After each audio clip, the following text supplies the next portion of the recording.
How would you describe actually the role of Algeria in Africa?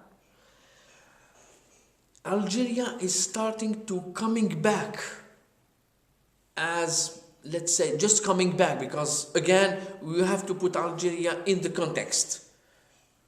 Again, 15 years before, Algeria was put in between brackets, stop, on hold. So Algeria was not involved in the projects in Africa. Algeria has principle of,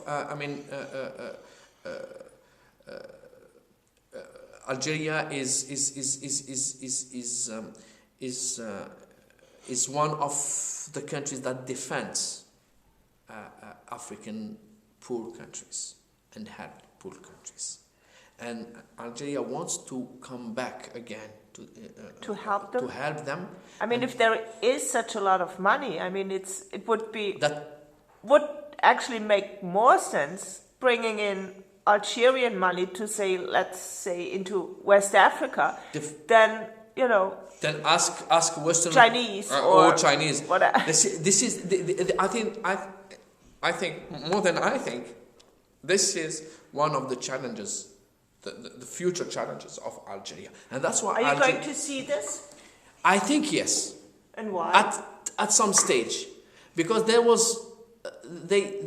Algeria is one of the initiators of the NEPAD program or plan, which links three countries which are the initiators of this program, the African program plan, new development for new development in Africa, and Algeria, South Africa, and Nigeria has been involved in this. What is the need today probably is a real business plan to do so. To implement this. Yeah. It's a good idea, it's a good initiative in terms of international relationship or politics, but it needs a business plan to implement this idea on the ground. How would you say is Algeria recognized, let's say, in East Africa or West Africa?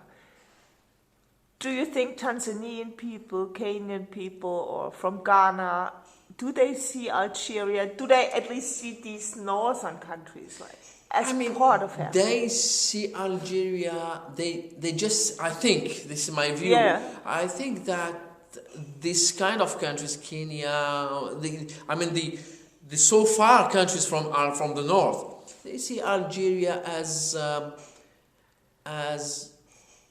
a leader of the old-fashioned, non-aligned countries which helped these African countries to get the independence. That's it. They for me today, these countries don't see Algeria as a country which could help them. Okay, and not as a leader in Africa. No. Even though there's more money. Exactly. I think Algeria could play a major role as, I don't want to talk about leader, but a major role in North African country, in North African region and Sahelian region, both. Sahel is the border of Algeria. Algeria could play in the next future a major role in this region, definitely. So going back to numbers, let's say, for example, the top 3-4% of the population. How much wealth do they create? Oh, good question. I don't have the numbers in my mind, but when you said that the top 4%, which means, it means nothing. Who create wealth in Algeria? Do you think that it is private sector who create wealth? No. It's still, again, government centralized. Why? Because we are just starting moving from this stage to another. So who creates wealth today, up to date, is again the state. How would you describe the political system today? Is there an opening? Would you talk about a transformation process which has already started after this? What I can say is there is a freedom of speech. Of course, there is a freedom of speech. We have 34 or more than 30 media in Algeria, private media in Algeria. Are they censored? Censored, some of them in a way, but most of them no. So you can see, for example, some media insulting the president. I never seen this anywhere. But is it enough to have this freedom of speech? Is it enough to move on? No. You need more than this. You need what we need now is to move from a way of governance. I don't want to talk about good or bad governance. It doesn't mean anything. Compare it to what? But moving from a way of governing, which is again based on the Soviet model, to a new way of governing. Which could be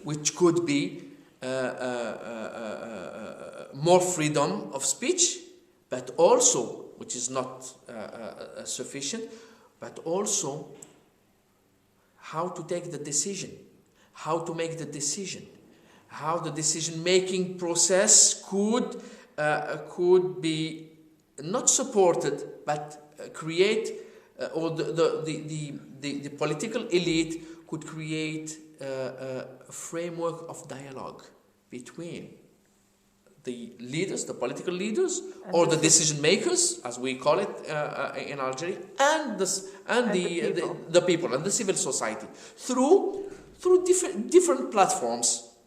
Okay, media probably, unions, for example, or other NGOs. Okay, we have some NGOs, but there is no interaction between them. They will never consult the civil society to take a decision. There is a lack here. There is a lack. Yeah. So how you can make your decision? Or the decision, how you can create this decision and